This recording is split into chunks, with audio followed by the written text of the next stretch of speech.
Hello दोस्तों, नमस्ते दोस्तों। मैं हूं मुकेश और आज बात करेंगे शुड का प्रयोग मॉडल के रूप में कैसे कर सकते हैं। SHOULD, शुड अंग्रेजी का एक बहुत इंपॉर्टेंट वर्ड है और इसका यूज ग्रामर का जो टॉपिक है मॉडल उसके रूप में कैसे करते हैं आज देखते हैं।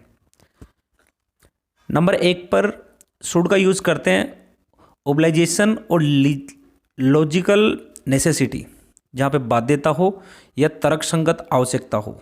जैसे एक सेंटेंस है, she should do as they से। सी शुड डू, उसे वो करना चाहिए एज दे से, जैसा कि वो लोग कह के गए हैं या जैसा कि उन्होंने कहा है। एक है she should be home by time by now, उसे अब तक घर पे पहुंच जाना चाहिए। तो शुड का यूज बाध्यता और तर्कसंगत आवश्यकता के हिसाब से भी होता है।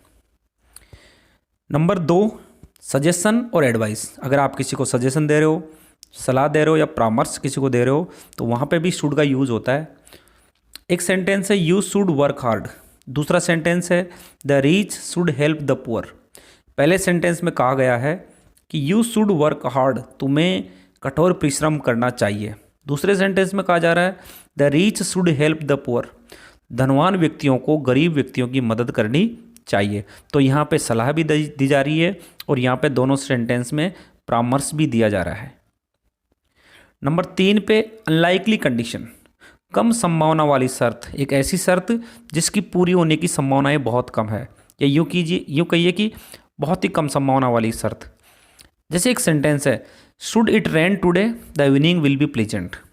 Should you win A lottery would you help me. पहले सेंटेंस में कहा जा रहा है कि शुड इट रेन टुडे, यदि आज बरसात होती है तो the evening will be pleasant, तो शाम बहुत सुहानी होगी।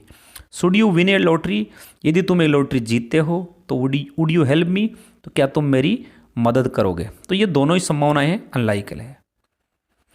चौथा है टू एक्सप्रेस ए डिज़ायर, इच्छा प्रकट करने के लिए।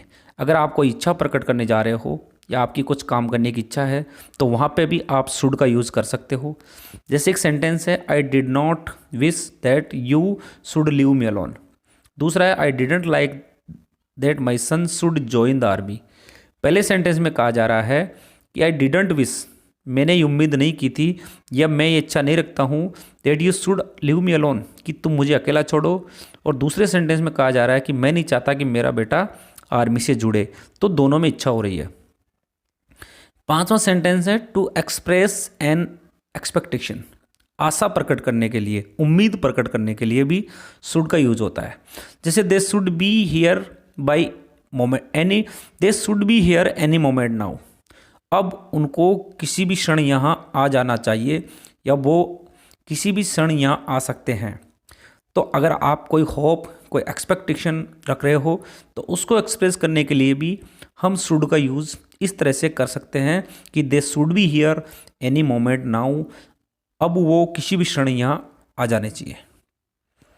टू एक्सप्रेस ए पर्पज, उद्देश्य प्रकट करने के लिए, कि आप किसी उद्देश्य को लेके भी कोई सेंटेंस बना रहे हो तो उसमें भी आप शुड का यूज़ कर सकते हो। जैसे be careful list you should catch infection. Be careful, सावधान रहिए, लिस्ट अन्यथा यू शुड कैच इन्फेक्शन, अन्यथा आप संक्रमण का शिकार हो सकते हो। तो be careful list you should catch infection, सावधान रहिए अन्यथा आप इन्फेक्शन का शिकार हो सकते हो। तो दूसरा सेंटेंस है they killed the prisoners list they should escape. They killed the prisoners, उन्होंने कैदियों को मार दिया, लिस्ट दे शुड एस्केप, नहीं तो वो कैदी भाग सकते थे। तो दोनों सेंटेंस में एक पर्पज, एक उद्देश्य एक्सप्रेस किया जा रहा है, एक उद्देश्य प्रकट किया जा रहा है। तो गाइज ये थे यूज शुड के मॉडल्स। जब शुड मॉडल के रूप में काम आता है तो शुड का यूज एज ए मॉडल किन किन कंडीशंस में हम सेंटेंस में कर सकते हैं। आई होप आपको वीडियो अच्छा लगा होगा। अगर वीडियो अच्छा लगा हो तो प्लीज़ कमेंट बॉक्स में जाके अवश्य बताइए, मुझे आपके कमेंट का इंतजार रहेगा। और अगर मेरे चैनल से अभी तक नहीं जुड़े हो तो चैनल को सब्सक्राइब करना ना भूलें। धन्यवाद।